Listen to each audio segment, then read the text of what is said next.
Hello दोस्तों, welcome back to my YouTube channel. स्वागत है आपका अपने यूट्यूब चैनल पर।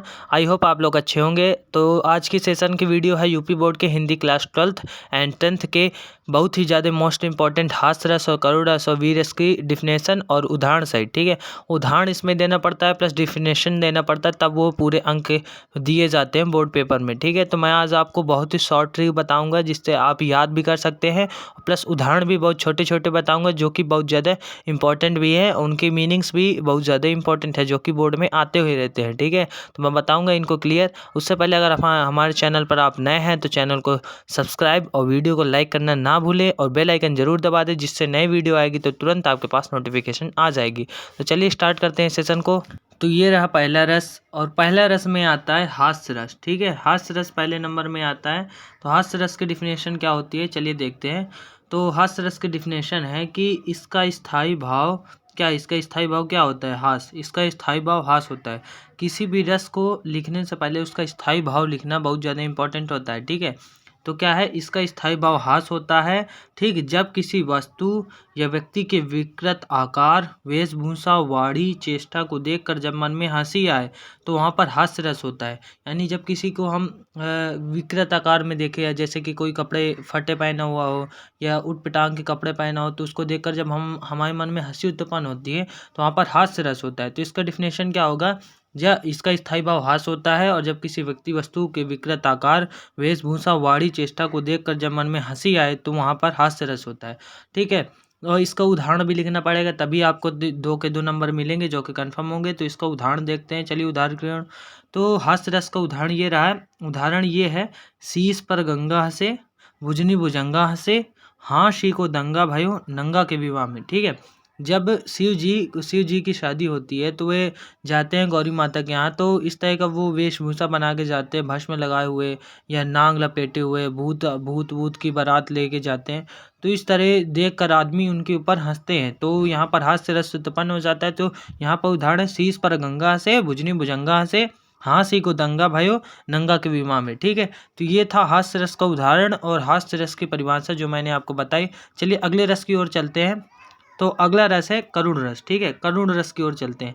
तो करुण रस की डिफिनेशन क्या है, तो इसकी डिफिनेशन, इसका स्थायी भाव क्या होता है, शोक होता है। ठीक है, करुण रस का स्थायी भाव शोक होता है और हास्य रस का स्थायी भाव हास होता है। ठीक है, तो करुण रस का स्थायी भाव क्या है, शोक। ठीक है, जब किसी प्रिय वस्तु या व्यक्ति के विनाश अथवा अनिष्ट से उत्पन्न रस करुण रस कहलाता है।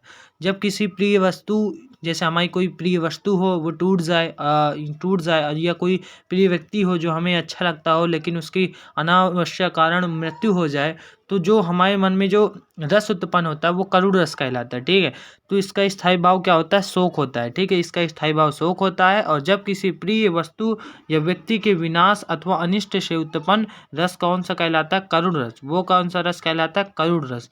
और करुण रस की हम एक डिफिनेशन के साथ साथ एक उदाहरण भी देना है। तो करुण रस का उदाहरण क्या है, चलिए देखते हैं। तो ये है करुण रस का उदाहरण। तो करुण रस का उदाहरण क्या है, चलिए देखते हैं। तो करुण रस का उदाहरण, मणि खोए भुजंग सी जन्नी, मणि खोए भुजंग सी जन्नी, फंसा पटक रही थी शीश। मणि खोए भुजंग सी जन्नी, फंसा पटक रही थी शीश, अंधी आज बनाकर मुझको किया नया तुमने जगदीश। ठीक है, तो अंधी आज बनाकर मुझको किया नया तुमने जगदीश, अंधी लिखा है यहाँ पर। ठीक है, अंधी आज बनाकर मुझको किया नया तुमने जगदीश। तो ये था उदाहरण।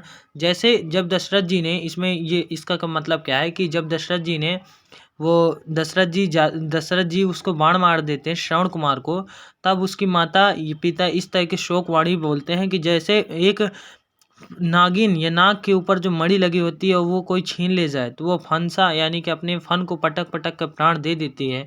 उसी तरह हम लोग अंधे जो माँ बाप हैं उनकी सेवा करने वाले को तुमने मार दिया तो हम भी इसी तरह अपना प्राण गवा देंगे। तो यहाँ पर कहती हैं, मणि खोए भुजंग सी जन्नी, फंसा पटक रही थी शीश, अंधी आज बनाकर मुझको किया ना तुमने जगदीश। ठीक है, तो ये है करुण रस का उदाहरण जो कि बहुत इंपॉर्टेंट है। हास्य रस या करुण रस में से दोनों में से एक जरूर आता है, इसको जरूर रट के जाइएगा, 1-2 बार जितना हो सके इसको याद करके जाइएगा।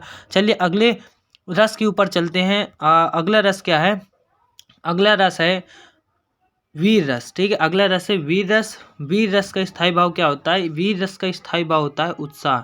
वीर रस का स्थायी भाव होता है उत्साह। ठीक है, जब जब शत्रु की उन्नति यानी शत्रु ज़्यादा बढ़ने लगते हैं। दीनों पर अत्याचार, दीनों यानी कि जो छोटे होते हैं उनके ऊपर अत्याचार होने लगता है, ठीक है। धर्म की दुर्गति यानी धर्म का नाश होने लगता है।